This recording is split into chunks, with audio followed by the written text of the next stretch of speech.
Most people live their whole lives thinking the world is simple. Safe. Elara did too, until the morning she picked up a tiny piece of metal and reality broke apart in her hands. Ready to find out how fast normal can collapse? Okay, let's talk about Elara.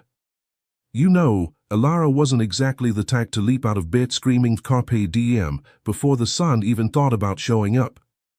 Mornings for her usually involved a slow negotiation with the snooze button, the scent of slightly too strong, slightly burnt coffee brewing in her small apartment kitchen, the kind of place where rent was reasonable but the plumbing occasionally offered unsolicited opinions, and the familiar drone of Oakhaven's traffic starting its daily symphony outside her third-floor window.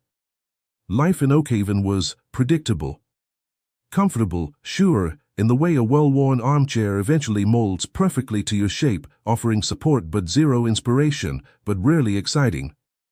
Think less bustling metropolis, more cozy town that had accidentally grown a bit too big for its britches and wasn't quite sure what to do about it.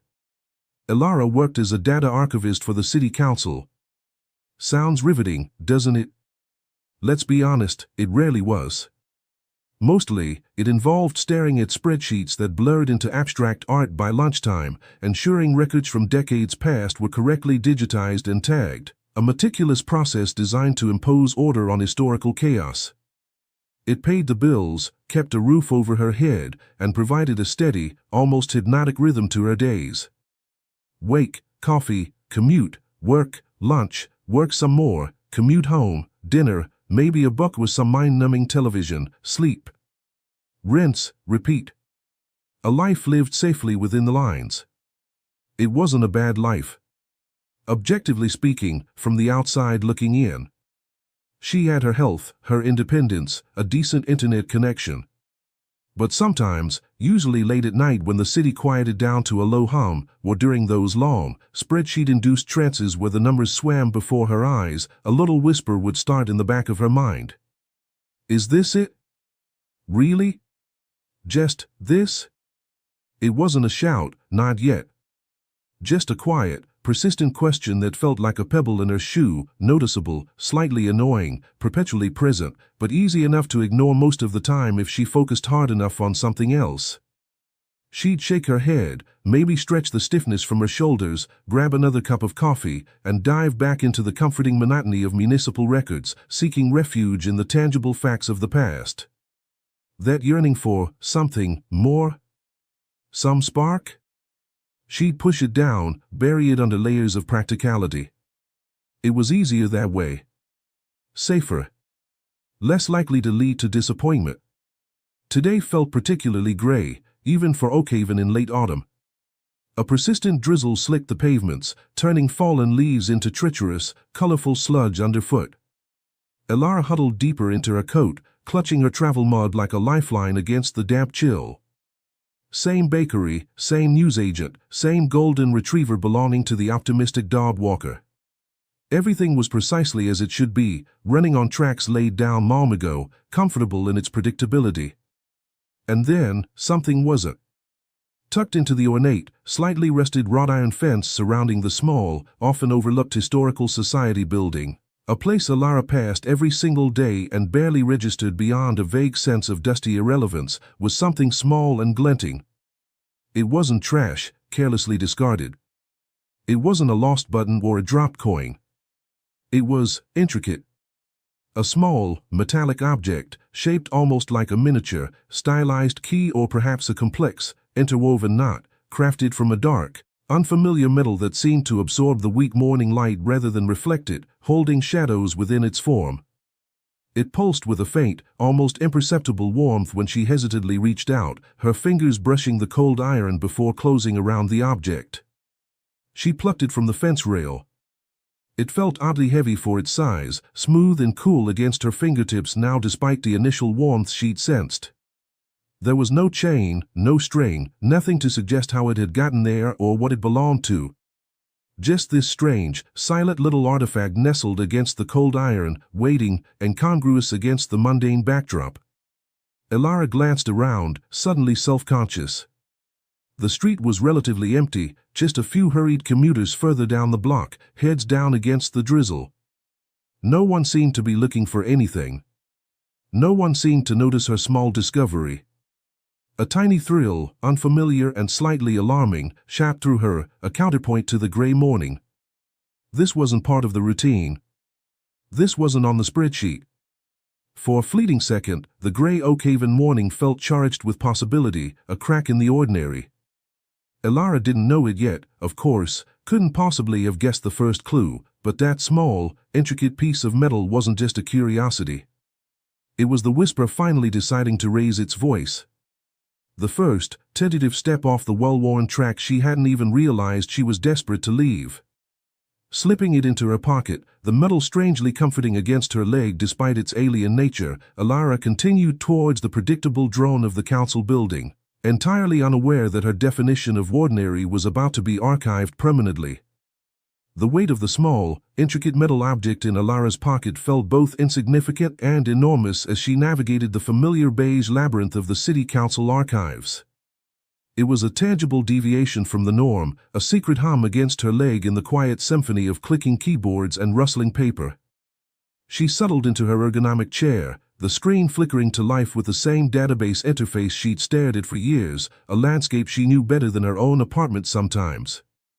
Columns, rows, dates, reference numbers, the predictable landscape of her professional life. For a while, she almost managed to forget the strange discovery, losing herself in the meticulous, almost meditative task of cross-referencing 19th-century property deeds. Almost. The object felt like a small stone, pressing against her, reminding her of the morning's disruption. Her fingers, acting of their own accord, strayed to the object in her pocket during a lull. She pulled it out discreetly, shielding it with her hand below the desk level, as if hiding contraband. Turning it over, she examined the complex, knot-like design again in the flat fluorescent light. It wasn't symmetrical, yet it felt perfectly, mathematically balanced. The dark metal seemed to drink the office light, leaving no reflection, only depth, like staring into a tiny, contained night sky. It was cool now, the earlier warmth completely gone. Just a peculiar, inert thing. Probably dropped by someone from the historical society, she reasoned again, trying to force logic onto the illogical. Maybe part of an exhibit piece? A replica of some ancient artifact? She should return it later, leave it at their reception desk. Yes, that was the sensible, logical thing to do. Put it back where it belonged, close the loop, and return to the safety of spreadsheets and verifiable facts. Idly, almost defiantly, she tapped a sequence of keys, bringing up an obscure subdirectory related to Oakhaven's founding charters, a digital dead-end she occasionally explored out of sheer boredom, drawn to the oldest, most cryptic parts of the archive. As her thumb brushed over a particularly sharp curve on the metal object, her monitor did something utterly unprecedented, something outside the realm of known glitches. It didn't just flicker. For a split second, the dense, archaic text of the charter vanished entirely, replaced by a cascade of symbols that mirrored the intricate, knotted design of the object clutched tight in her hand. They glowed with a faint, ethereal blue light against the black screen, swirling and rearranging themselves with dizzying speed before vanishing as quickly as they appeared, leaving the charter text back in place as if nothing had ever disturbed it. Elara froze, her heart suddenly hammering against her ribs like a trapped bird trying to escape. Her breath hitched in her throat. What in the world was that? She blinked rapidly, staring hard at the screen, willing her eyes to have deceived her. It looked normal now. Perfectly, innocuously normal. Just boring, centuries-old text. Had she imagined it? A caffeine-induced hallucination from the slightly burnt coffee? Severe eye strain from staring at pixels all day? It had to be. It had to be. Whoa, Elara, a voice drawled from the adjacent cubicle, making her jump so violently she nearly knocked over her precarious stack of files. Ben leaned over the partition, peering at her screen with a curious frown wrinkling his brow. He was the department's resident tech whisperer and low-key conspiracy theorist, usually found muttering about server protocols, the questionable integrity of the building's Wi-Fi, or the real reason behind the cafeteria's eternally broken ice cream machine. Did your screen just pulse? Like full-on strobe effect? Looked like something out of a bad sci-fi flick for a second there. Elara's mind raced, scrambling for a plausible explanation. Play it cool. Deny everything. Sound bored, even. Pulse? No, didn't notice, she said, forcing a casual tone that felt utterly fake, brittle like thin ice. Must have been a power flicker, maybe? This old building, you know. She offered a weak, unconvincing smile, quickly minimizing the charter file and clicking open a mundane budget spreadsheet, its familiar columns a desperate grasp for normalcy. Her hand instinctively tightened around the metal object in her lap, hiding it from view. Ben squinted, unconvinced, tapping a finger against his chin. Flicker, maybe. But I swear I saw patterns. Weird blue squiggles. Looked kinda cool, actually. Like alien hieroglyphs or something from that weird charter you were just looking at. He shrugged, running a hand through his already messy hair, apparently deciding not to push it. Probably just the ancient wiring finally giving up the ghost. Or maybe the archives are finally properly haunted. You find the ghost of Alderman Finch complaining about property taxes again? Elara managed a shaky laugh that sounded more like a cough. Haven't found any ghosts yet, Ben. Just dust bunnies the size of small rodents. She desperately wanted him to go back to his own screen, to stop looking at her with that unnervingly perceptive gaze. The normalcy of the office, the gentle hum of computers, the distant phone ringing, the pervasive smell of stale coffee and old paper, suddenly felt like a thin, fragile veneer stretched precariously over something deeply, fundamentally strange. The object in her hand seemed to thrum faintly, a barely perceptible vibration against her skin. Or was that just her own pulse pounding in her fingertips, betraying her outward calm? It was nothing, she told herself fiercely, repeating it like a mantra. A glitch. A coincidence. Ben saw a flicker, his imagination filled in the rest.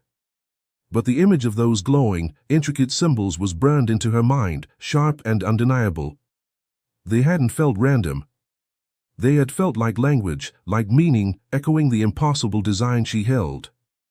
And the timing, happening the exact moment she touched the object while viewing that specific, ancient file.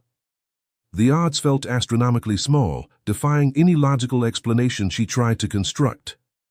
A cold knot of fear tightened in her stomach, entirely different from the low-grade anxiety of deadlines or awkward social interactions she was used to. This was a deeper, more primal fear, the fear of the unknown, the fear that the predictable, ordered world she navigated was not as solid or as reliable as she believed. What was this thing? Where did it come from? And what, terrifyingly, did it do? The questions hammered at her, demanding attention she wasn't ready, wasn't equipped, to give. Her immediate instinct, honed by years of avoiding ripples, was self-preservation, a desperate retreat into the mundane. She needed to get rid of the object. Right now. Walk out, drop it in the nearest bin, leave it on the Historical Society's steps on her way home. Forget she ever saw it. Pretend the screen flicker was just that, a flicker. Delete the charter file from her drive. Go back to archiving, back to her quiet, predictable life. The alternative, investigating, trying to understand what she'd seen, what she held, felt like stepping off a cliff in the dark without knowing if there was ground below. It was reckless, illogical, terrifying. Yet, beneath the suffocating weight of fear, that tiny spark of thrill she'd felt that morning flickered again, stubborn and refusing to be entirely extinguished. The whisper of "Is this it?" echoed louder now, laced with a tantalizing possibility. Part of her, the part that stared out of windows dreaming of elsewhere, the part that meticulously archived the lives and histories of others while feeling her own, was unwritten, was undeniably, frighteningly curious. What if it wasn't just a glitch? What if it was something else entirely? A key, like she'd first thought? A key to unlock what? The conflict raged silently within her as she tried, and failed miserably, to focus on the budget figures that now seemed utterly meaningless. One hand typed meaningless numbers onto a spreadsheet while the other clutched the source of her turmoil, the small object feeling simultaneously like a burden and a promise. The safe path was clear: retreat, deny, forget. But the image of those glowing blue symbols pulled at her, a silent, compelling invitation into the unknown, a hint of the more she hadn't dared to consciously wish for. The reality she knew had been fractured, just for a second, revealing a glimpse of something else beneath, something vast and strange. Ignoring it felt suddenly, strangely, like the bigger risk, like turning her back on the only truly unexpected thing that had ever happened to her. But embracing it? That felt like madness. She was Elara, the data archivist from Oakhaven, a creature of routine and quiet anxieties, not some character in a fantasy novel destined for adventure. This kind of thing didn't happen here. Did it? The object remained heavy in her hand, a silent, insistent question waiting for an answer she was terrified to give. The rest of the workday passed in a haze of forced normalcy for Elara. She filed reports, answered emails about missing census data, even managed a strained conversation about weekend plans with her supervisor, all while the small, heavy object sat in her pocket like a dormant secret, a palpable weight against her leg. Every flicker of the overhead lights, every unexpected computer chime, sent a jolt of irrational adrenaline through her system. Ben, thankfully, seemed preoccupied with a server migration issue that involved much muttering and frantic typing, casting only occasional, thoughtful glances her way that still made her skin prickle. She left the office the moment the clock hit 5, skipping her usual detour to the bakery, the metallic knot seeming to pulse faintly against her thigh with every hurried step on the damp pavement. The urge to drop it back at the Historical Society fence warred fiercely with a terrifying, burgeoning curiosity she couldn't quite quell or rationalize away.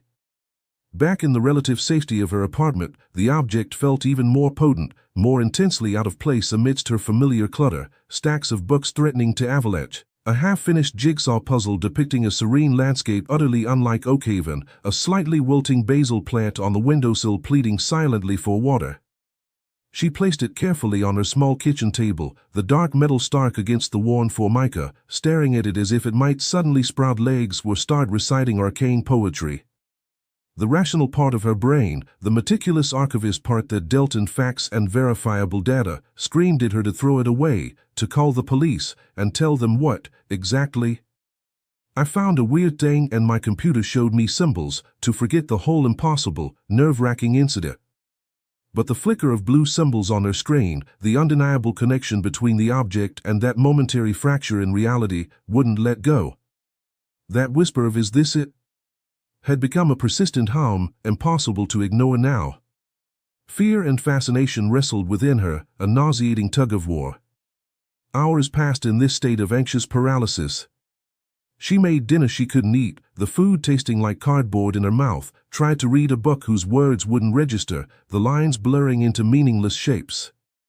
The apartment felt too small, constricting, the silence too loud, amplifying the frantic thumping of her own heart.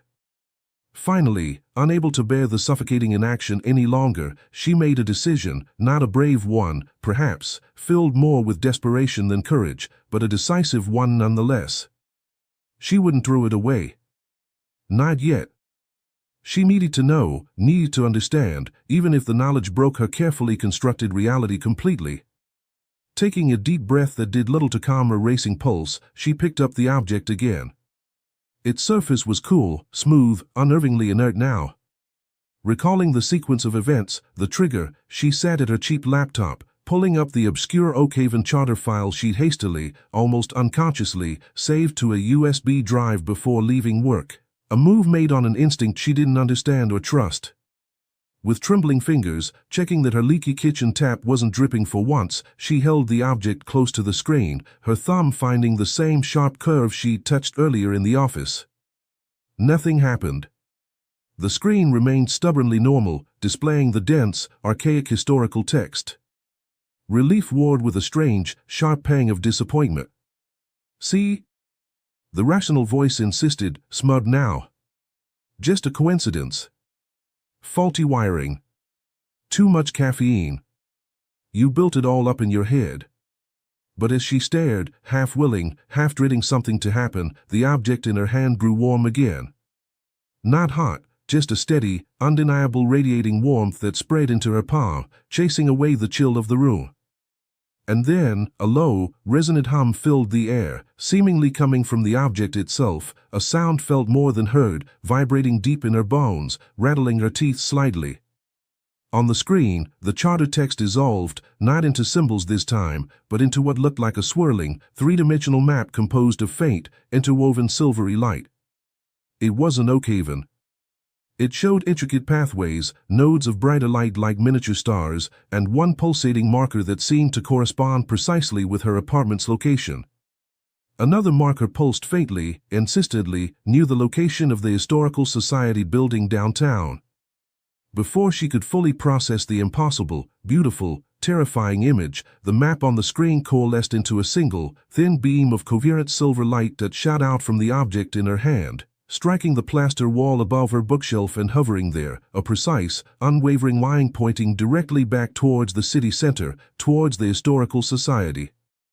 Elara stared, mesmerized and terrified in equal measure. This was not faulty wiring. This was not coincidence. This was something else. The threshold wasn't just an idea anymore, it was a literal line of light painted on her apartment wall, a silent, insistent summons, beckoning her out into the drizzly Oakhaven night. Hesitation warred violently with the undeniable pull of the light. This is insane, she thought, the word echoing in the sudden silence of her mind, even as she found herself grabbing her coat and keys, the object clutched tightly, almost painfully, in her fist. The logical archivist, the sensible part of her that paid bills on time and sorted recycling meticulously, was screaming objections, listing all the sensible reasons to stay put, to bolt the door, to call someone, anyone. But the part of her that had always felt slightly out of sync with her own life, the part that yearned for something beyond the spreadsheets and the predictable rhythm of days, was already moving, drawn by that impossible silver thread, stepping willingly towards the madness. Following the object's guidance, the beam of light now invisible to anyone but her, yet perceived as a clear directional pull in her mind, a subtle pressure leading her onward, felt surreal. Oakhaven by night was familiar, the wet streets reflecting neon signs, the muffled sounds of late-night traffic, yet the object's silent insistence transformed the mundane streets into a liminal space, charged with hidden meaning. The pull led her unerringly, not to the grand front entrance of the Historical Society, but around back, down a narrow, garbage-strewn alley she'd never noticed before, wedged tightly between the Society building's imposing brickwork and an old, disused warehouse shrouded in shadows. The invisible beam, the mental pull, terminated abruptly at a section of blank brick wall at the alley's dead end. No door, no markings, just solid, grimy, rain-streaked brick. Okay, now what? She whispered, her voice tight, frustration mixing with a rising tide of fear. Had she imagined it all?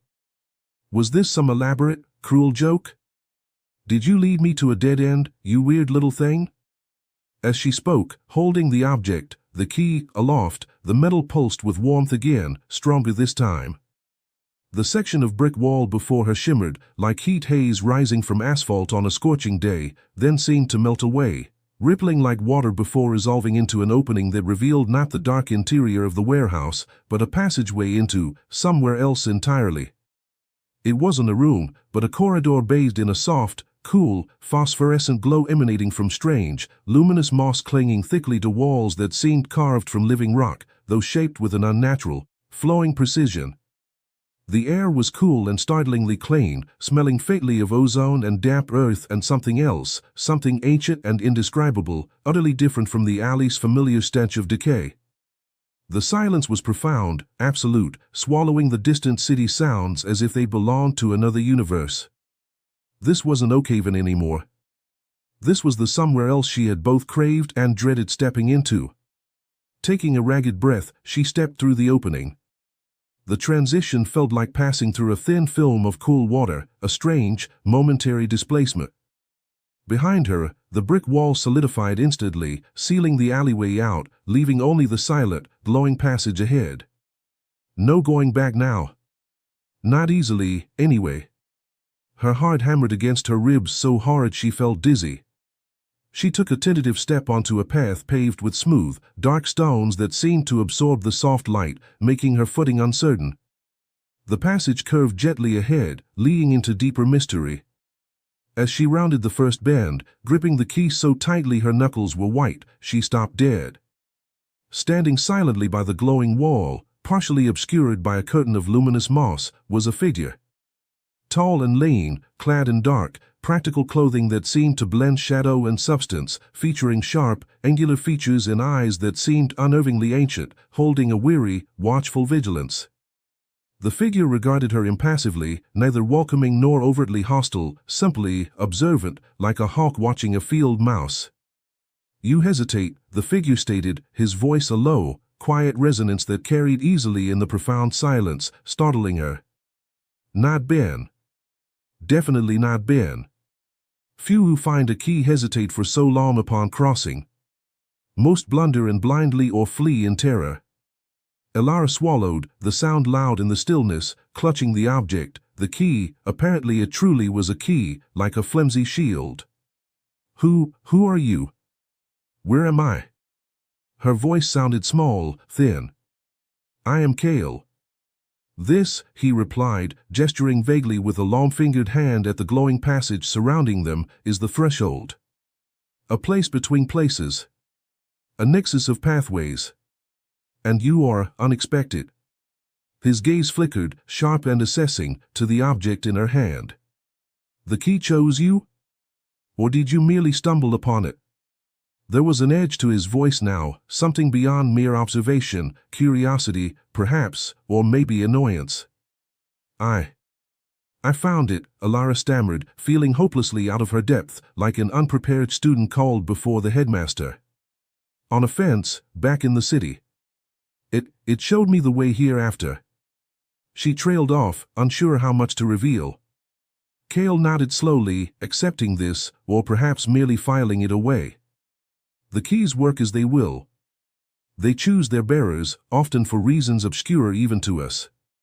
But entry does not grant passage freely. The threshold tests those who cross its boundaries.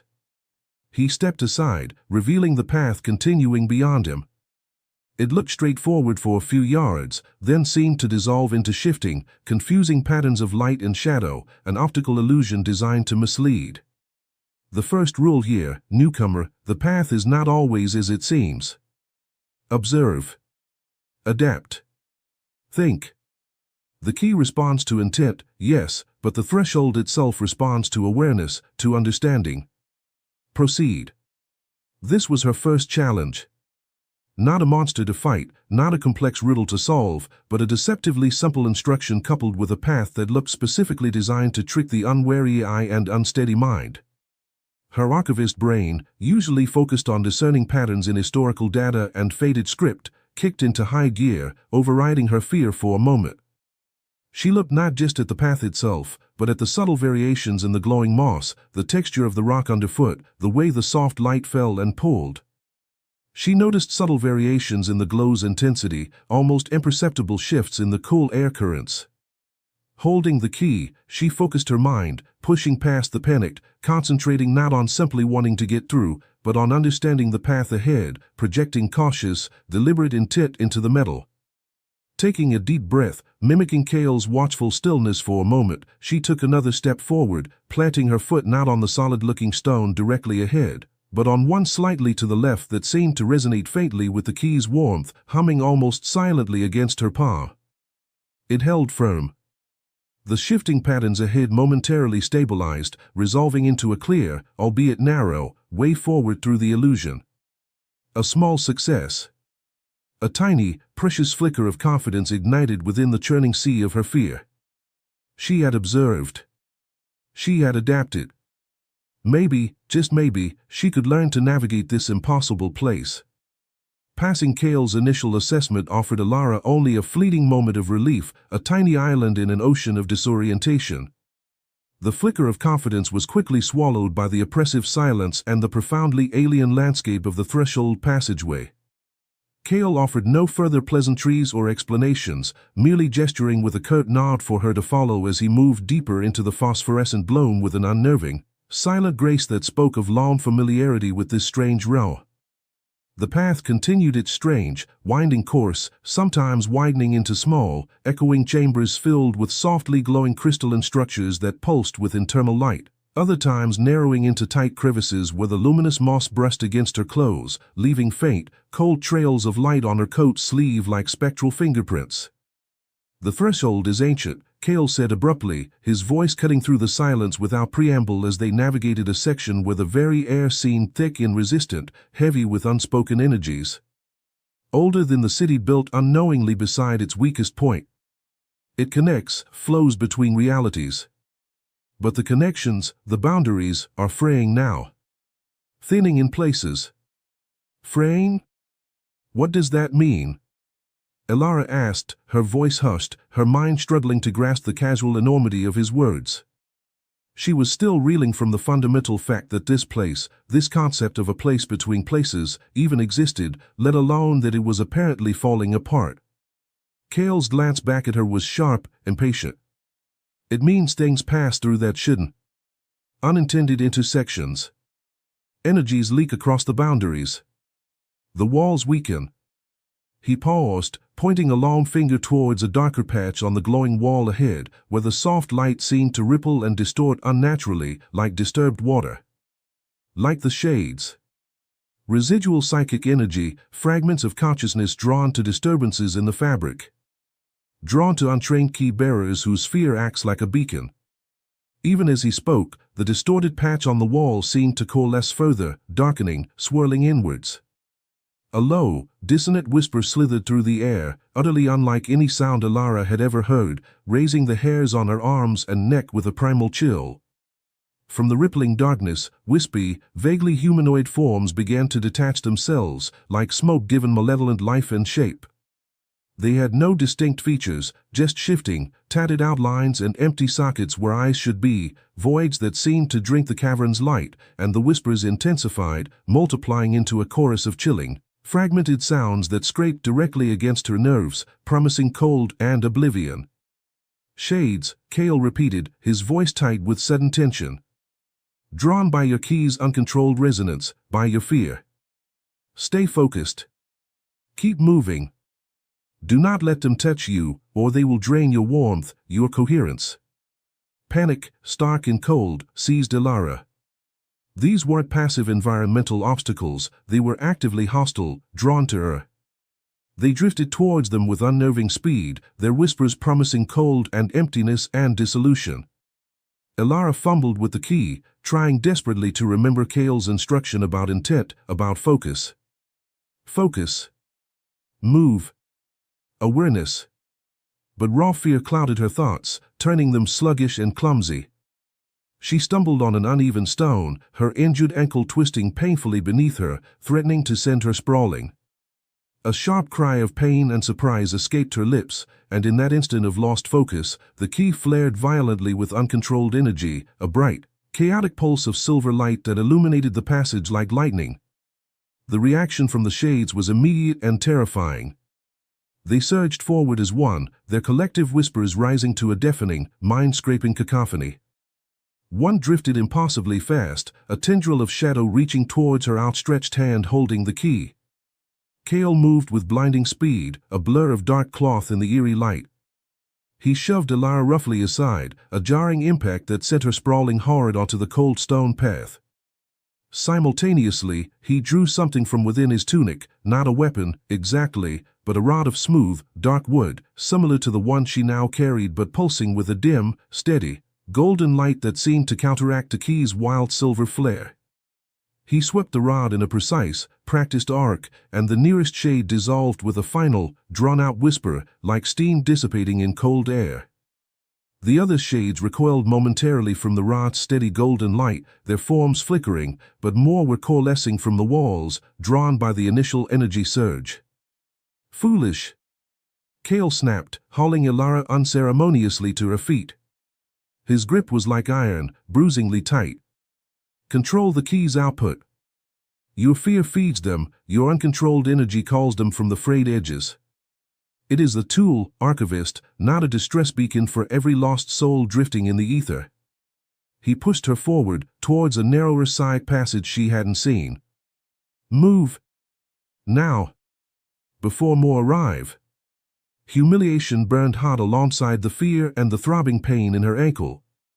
She had failed the first real test, endangered them both with her lack of control. She had lost her tenuous grip, reacting with pure panic, just like she might have back in Oakhaven if a spider dropped unexpectedly onto her desk. Here, in this place between realities, the consequences were infinitely more dangerous. As she leapt desperately after Kale, forcing herself to focus past the pain, to breathe, to channel the adrenaline-fueled fear into cautious awareness rather than raw, useless panic, she felt something vital missing from her coat pocket. Her phone. It must have fallen out when Kale pushed her down. Glancing back for a fraction of a second, she saw its dark shape on the stone path, its screen shattered, briefly illuminated by the eerie cavern glow before a drifting shade passed directly over it, and the device simply dissolved into faint wisps of gray smoke, ceasing to exist. Her last tangible link to her old life, her old reality, gone in an instant. The loss felt disproportionately huge, a final, definitive severing. They pressed on, Kale using his golden-lit rod sparingly but effectively to keep the pursuing shades at bay, creating brief barriers of light they couldn't immediately cross, while urging Elara forward through the twisting side passage. He guided her through a series of rapid turns, down paths that seemed to fold in on themselves in defiance of normal geometry, until finally they reached a wider, calmer cavern where the glowing moss was brighter, the air cleaner and still. The dissonant whispering faded behind them, cut off as if by a closing door. Kale leaned heavily against the cool rock wall, breathing slightly harder now, the first genuine sign of exertion Elara had seen from him. He fixed her with a long look that was equal parts exasperation and intense scrutiny. "You learn slowly, Archivist," he said, the title still sounding like a mild accusation, though perhaps with less heat than before. "But you learn. You regained focus eventually. That is something, I suppose." "I'm sorry," Elara managed, her voice hoarse, throat raw from suppressed fear. Her ankle throbbed insistently, and the loss of her phone left a hollow ache deep inside. "I panicked. They just appeared."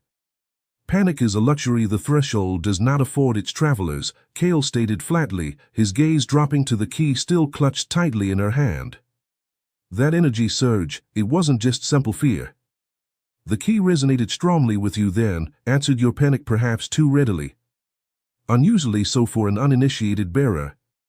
He paused, his gaze distant for a moment, as if accessing some internal archive of his own. "Tell me about the file you were viewing when the key first activated, fully backing your office." "The Oakhaven charter document." Confused by the abrupt change of subject but desperate to understand anything that might shed light on her situation, Elara described the obscure file, the specific section she'd been looking at, and the strange, knot-like symbols she'd initially seen on her screen. Kale listened intently, his expression unreadable stone. "As I suspected," he murmured when she finished, almost to himself. "That wasn't just a historical document, Elara." "Not entirely. Sections of those old city charters, particularly the seemingly nonsensical or symbolic passages often dismissed by modern historians as fanciful additions, contain embedded resonance codes. Linguistic keys. Relics of a time when the boundary between worlds was thinner, more acknowledged, more frequently crossed. Usually dormant, inert." He looked directly at her then, his ancient eyes sharp, pinning her in place. "Your key didn't just react to the file as a passive object. Touching the key, with your specific latent signature, while actively interfacing electronically with that specific coded file, you didn't just stumble upon this entrance through chance. You essentially broadcast an activation signal across the threshold network. A rather loud, clumsy, uncontrolled one, hence our spectral visitors back there. Your action destabilized this particular access point." The air left Elara's lungs in a silent whoosh.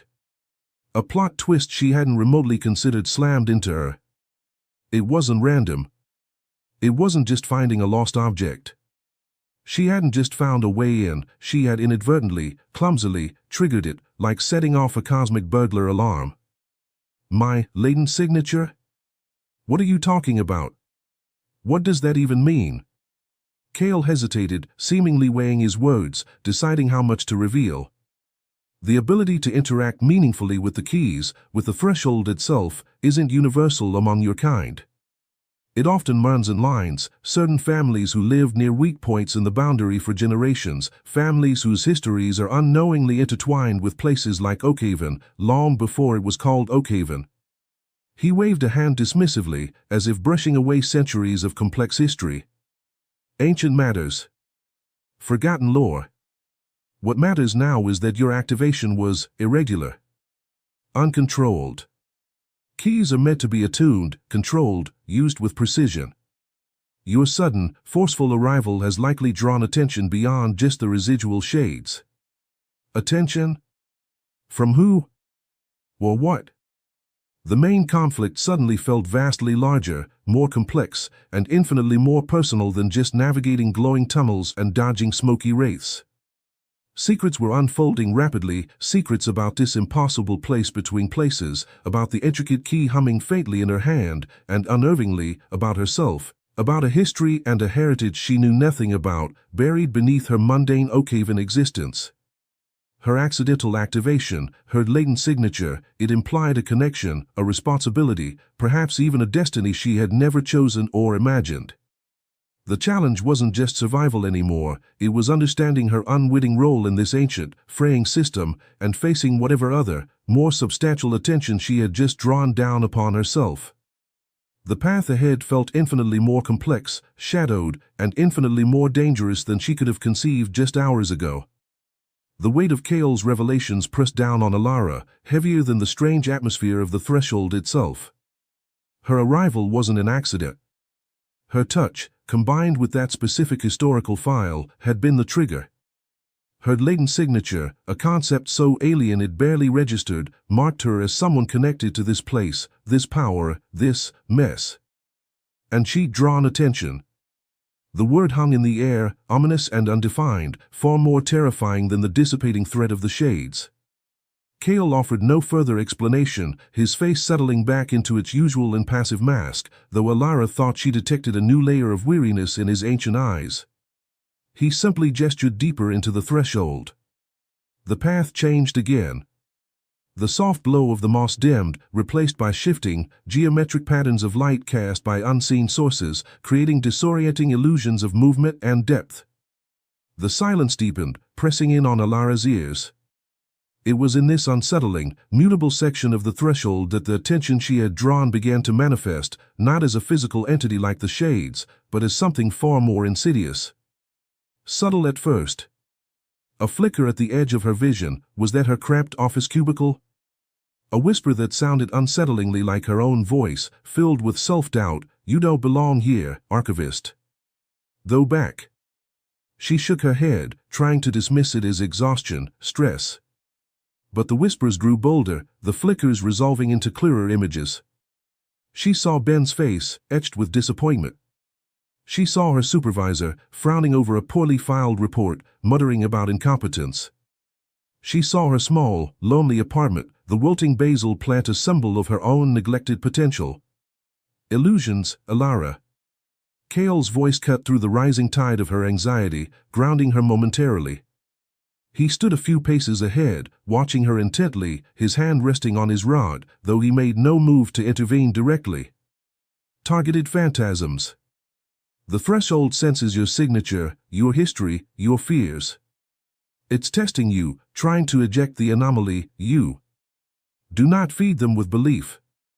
Focus on the key, on your intent. But it was hard. So hard. The illusions played on her deepest insecurities, her fear of failure, of mediocrity, of being fundamentally insignificant, the very fears that had kept her locked in her predictable Oakhaven life. The whispers weren't just random doubts now, they were specific, quoting half-forgotten criticisms, magnifying small stumbles into catastrophic errors. You always take the easy way out. Never good enough. Safe and small, that's all you'll ever be. The path ahead dissolved into a perfect replica of her archiving office, complete with the humming computers and the smell of stale coffee. The key in her hand felt suddenly cold, heavy, unresponsive, just a useless piece of metal. Despair washed over her, thick and suffocating. Maybe the illusions were right. Maybe she didn't belong here. Maybe she should have just stayed home, ignored the key, stayed safe in her manageable, mundane world. This was too much. She wasn't strong enough. This was her darkest moment, trapped not by walls, but by the prison of her own self-doubt made manifest. She stumbled, sinking to her knees on the illusory office carpet, the key slipping from her numb fingers. Cale's voice seemed distant, muffled. Elara. Fight it. It is not real. Remember your choice. Remember your strength. Her strength? What strength? The archivist who alphabetized obscure records? The woman who couldn't even keep a basil plant alive? The panic and failure from the shade encounter flooded back, amplified tenfold by the illusions. She squeezed her eyes shut, wanting only to retreat, to disappear. But then, through the fog of despair, another memory surfaced, Cale's sharp, assessing gaze after she'd navigated the first shifting path. You learn slowly, but you learn. And the feeling, however fleeting, of the key humming in tune with her intent when she'd faced the Guardian, an event yet to happen, but the potential resonated from the future climax perhaps, or just the previous lessons learned. She wasn't just the sum of her fears and past failures. She was also the person who had chosen to follow that beam of light, who had stepped through the wall, who had faced the shades and kept moving despite her terror. The crucial realization struck her then, sharp and clear as a bell in the disorienting psychic noise. The illusions were powerful because they targeted the Elara she was. But she wasn't only that person anymore. The threshold, the key, Cale, the dangers, they had changed her. And her latent signature, the connection Cale spoke of, wasn't just a passive marker making her vulnerable, it was hers. It was the core of her unexpected connection to this place, and potentially, the source of her ability to navigate it. The key didn't respond just to generic intent, it responded to her intent, amplified through that unique signature. With a surge of desperate resolve, she reached for the key lying on the illusory carpet. As her fingers closed around it, she didn't try to block out the whispers or deny the images of her past self. Instead, she accepted them. Yes, I was afraid. Yes, I felt small. Yes, I made mistakes. But that wasn't the entirety of her story. She focused, breathing deeply, and poured her conscious will into the key, not fueled by panic this time, but by a fierce, nascent determination. She visualized her signature not as a vulnerability, but as a conduit, a unique frequency only she could broadcast. I am here now. I chose this path. I will see it through. The key flared warmly in her hand, a steady, reassuring pulse. The illusory office flickered violently. The whispers turned thin, reedy, losing their power. Elara pushed herself to her feet, holding the key aloft, projecting not aggression, but unwavering presence, her own unique resonance stabilizing the space around her. The illusions shattered like brittle glass, dissolving back into the shifting geometric light of the true threshold path.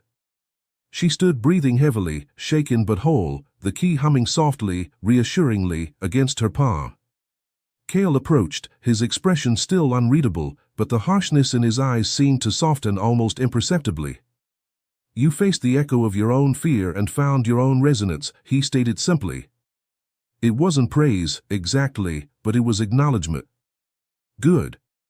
That understanding will be necessary. The true challenge still lies ahead, at the heart of the imbalance. He leaped down the now stable path leading towards the central cavern they had been approaching. Elara met his gaze, no longer just a frightened newcomer, but someone who had weathered her own internal storm, someone beginning to understand the weight and the potential of the key she carried, and the strength tied to her own, previously unknown, signature. She was ready.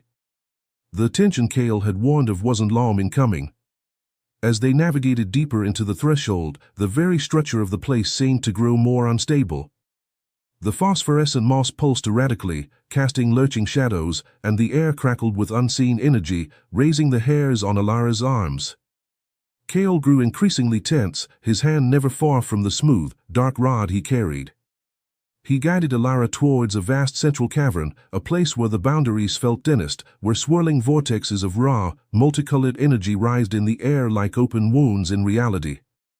This, Elara realized with dawning horror, must be the heart of the fraying Kale had spoken of, the source of the instability.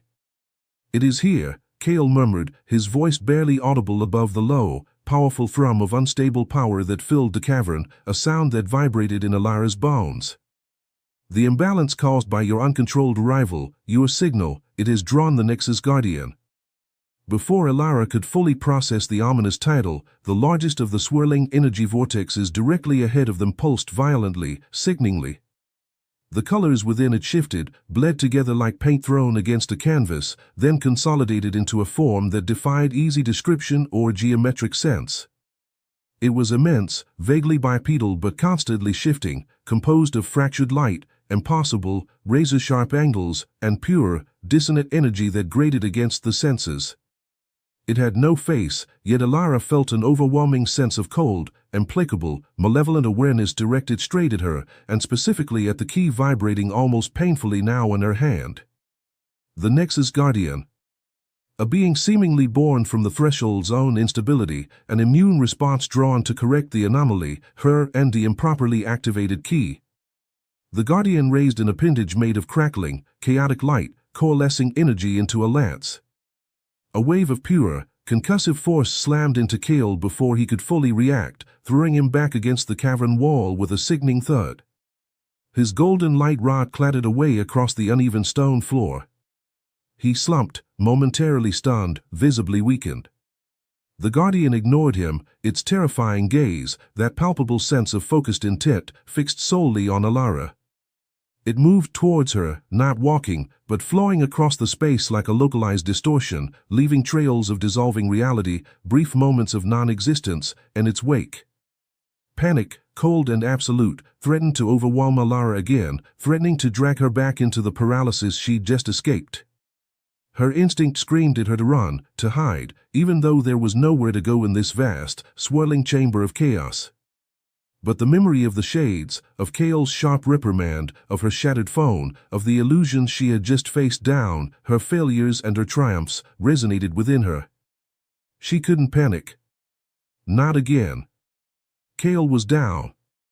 It was up to her. All the lessons, all the painful adaptations she'd endured navigating the threshold, observe, adapt, focus, and coalesced into a single point of desperate clarity. She forced herself to look, truly look, at the Guardian. Not just its terrifying presence, but its structure, its flow. It was chaos incarnate, yes, chaos given form and will, but even chaos had patterns, eddies, currents. Her archivist mind, trained to find order in jumbles of seemingly unrelated data, desperately sought a flaw, a rhythm, a weakness in its overwhelming presence. She saw how the energy composing it flowed, how it seemed to react to the unstable vortexes in the cavern, drawing power from some, momentarily repelled by others. And she felt the key in her hand, no longer just a tool or found object, but a part of her now, humming fiercely in tune with her latent signature, waiting, responding to her focused will. It wasn't just a key to open doors, Kale had said it responded to intent, that it was part of a system designed to maintain balance. Elara. Kale's voice, strained but urgent, cut through the roar of energy.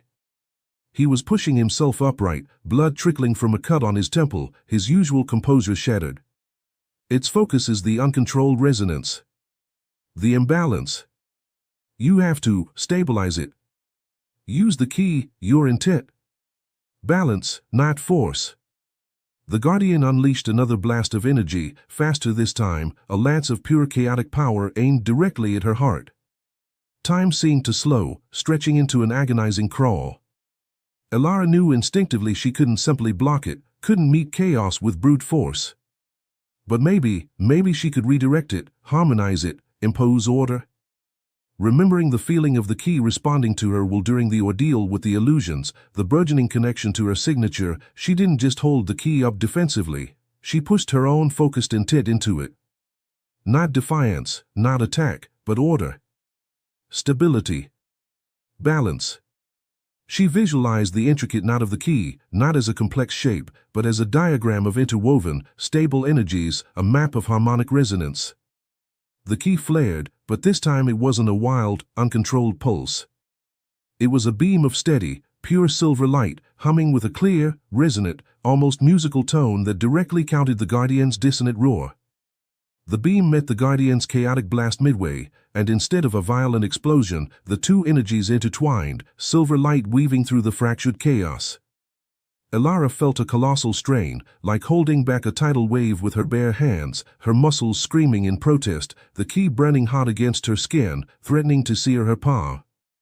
The Guardian recoiled slightly, its immense form flickering, visibly surprised, perhaps even confused, by the ordered resistance it encountered. But it wasn't enough.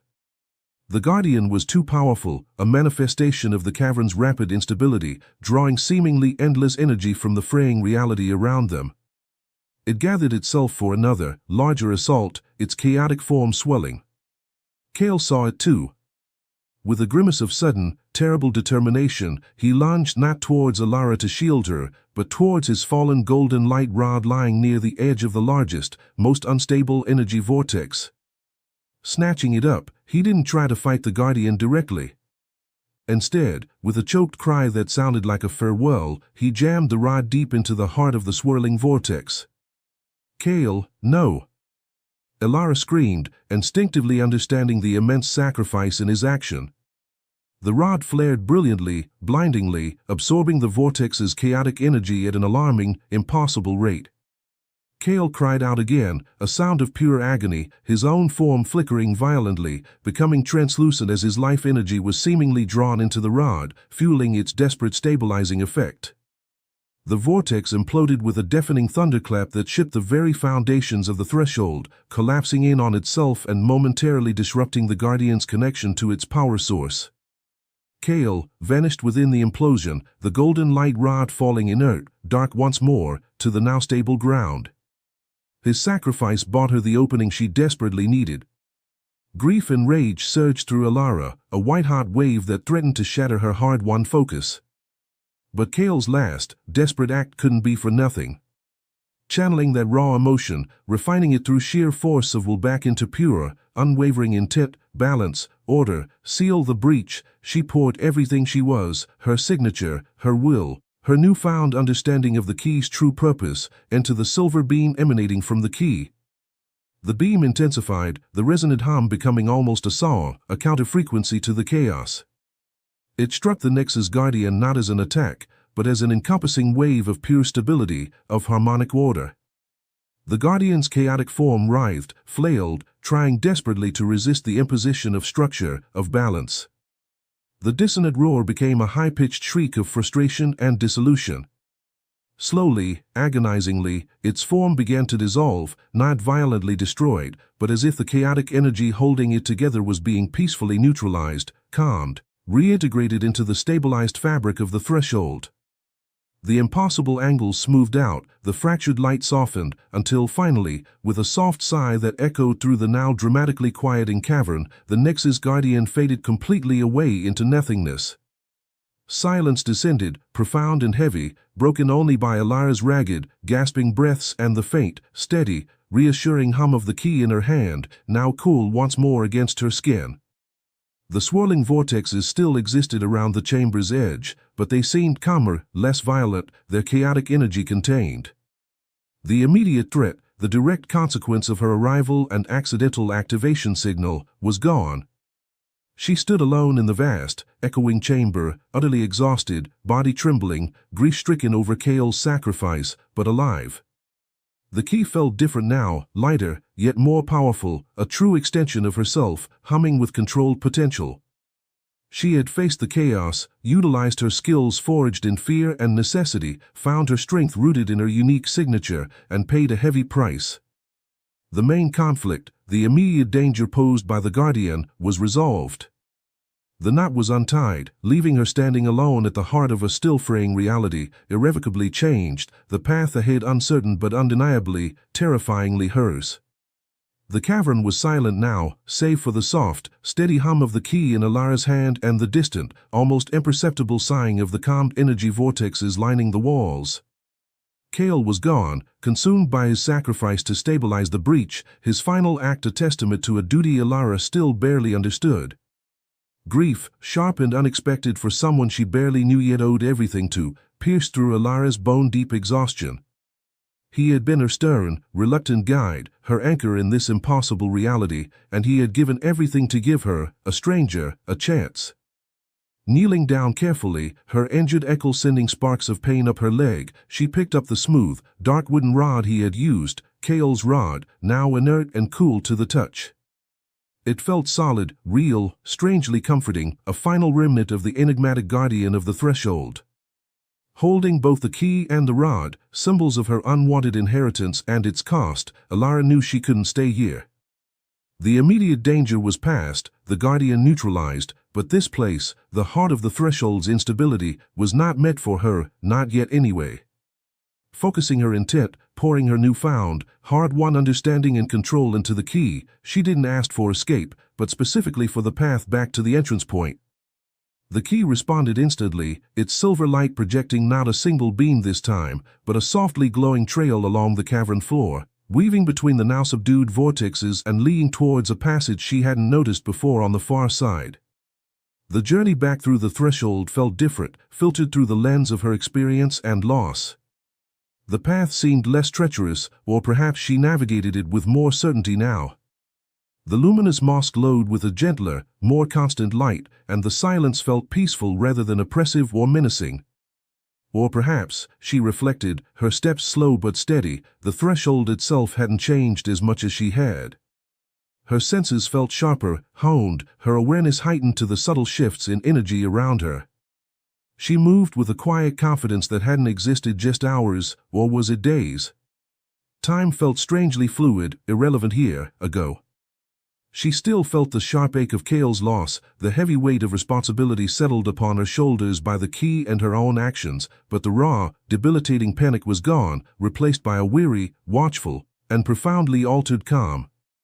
The glowing trail led her back, retracing parts of her earlier journey, past the shifting paths she now navigated with an instinct born of terror and adaptation, until she reached the familiar passage near the initial entrance point. The solid rock wall shimmered ahead, the boundary back to her world. With a final, focused pulse of intent directed through the key, open, the wall dissolved again, revealing the grimy, rain-slicked Oakhaven alleyway behind the historical society. Stepping back through the opening felt like surfacing from the immense pressure of deep water into thin air. The mundane world crashed back in with almost physical force, the familiar, unpleasant smell of damp pavement and overflowing bins, the distant wail of a police siren cutting through the night, the low rumble of early morning traffic starting up somewhere beyond the alley. Oakhaven.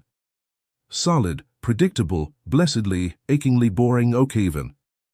Behind her, the opening solidified back into unremarkable, solid brick, leaving no trace of the impossible passage. She leaned heavily against the cool, damp wall, taking deep, shuddering breaths of the familiar, polluted air, the intricate key clutched tight in one hand, Kale's smooth, dark rod heavy and unfamiliar in the other. Returning to her apartment as the first gray light of dawn began to creep over the city's rooftops was surreal. The key turned in the lock with the same mundane click, the slightly crooked painting in the hallway hummed just as it always had, the faint scent of stale coffee lingered from the day before. Everything was exactly the same, yet fundamentally, irrevocably different, because she was different. She looked at the stacks of books waiting to be read, the half-finished jigsaw puzzle, the wilting basil plant on the windowsill, she really should water that now, and saw them not just as clutter or symbols of her quiet life, but as anchors, fragments of a reality that now felt both distant and incredibly precious, a shore she had returned to after navigating an impossible sea. She sank onto her worn sofa, the exhaustion hitting her fully now, a leaden weight in her limbs and soul. The journey through the threshold replayed in her mind, sharp and vivid, the initial fear and confusion, the terrifying shades, Kale's terse, vital guidance, the overwhelming power of the Nexus Guardian, Kale's sudden, final sacrifice, her own desperate act of control fueled by grief and adrenaline. She had lost her naive sense of security forever, her comfortable ignorance of the world's hidden depths shattered. She had lost Kale, a guide she needed more than ever now. She had lost her phone, a trivial thing in comparison, yet it symbolized the definitive severing of her old, easy connection to the life she had known just yesterday. But what had she gained in return for such loss? A profound, terrifying knowledge of reality's true, layered complexity. An awareness of her own unexpected resilience, her ability to adapt and act under unimaginable pressure. She had faced down literal chaos and survived, found a deep well of courage she never knew she possessed. She held the key, no longer just a strange, found object but a tool she could now consciously wield, a profound responsibility she now carried always. And she held Kale's rod, a somber reminder of the cost of maintaining balance in a fraying world. The biggest lesson, perhaps, hammered home in the crucible of the threshold, was that the mundane world she'd often chased against was only one layer, one facet of existence, and that stepping off the predictable path, while terrifying and costly, had revealed a strength and purpose within her she could never have found amidst the comforting monotony of spreadsheets. The quiet whisper of "Is this it?" was gone now, silenced for good. It had been answered irrevocably. This awareness, this responsibility, this dangerous knowledge, this connection to something vast and ancient and possibly falling apart, this was part of it now, part of her life. What about her latent signature? Her family's forgotten connection to this place Kale had hinted at? What other attention had she drawn from deeper within the threshold or beyond? Loose threads remained, knots yet to be untangled, questions for another time, another journey perhaps. For now, there was a sense of completion, of having weathered the initial, devastating storm, even if the ocean remained vast, deep, and largely unknown. Later that morning, showered, changed, the throbbing in her ankle dulled to a persistent ache, nursing a cup of real, freshly brewed coffee, Elara stood by her window, looking out at the familiar Oakhaven streetscape below. It looked the same, cars driving cautiously on wet roads, people walking briskly under umbrellas, the bakery sign promising fresh bread and pastries. But she saw it differently now, acutely aware of the hidden depths beneath the ordinary facade, aware of the fragile boundaries, the unseen currents flowing beneath the mundane. She held the intricate metal key in her palm, its surface cool and quiet, humming faintly with potential only she could feel now, a silent promise of something more. Beside it on the windowsill lay Kale's smooth, dark, inert rod. She was still Elara, the data archivist from Oakhaven. But she was also something more now. Something unexpected. Something responsible. And somehow, standing there in the quiet morning light, that felt less like a burden and more like a true, albeit daunting, beginning.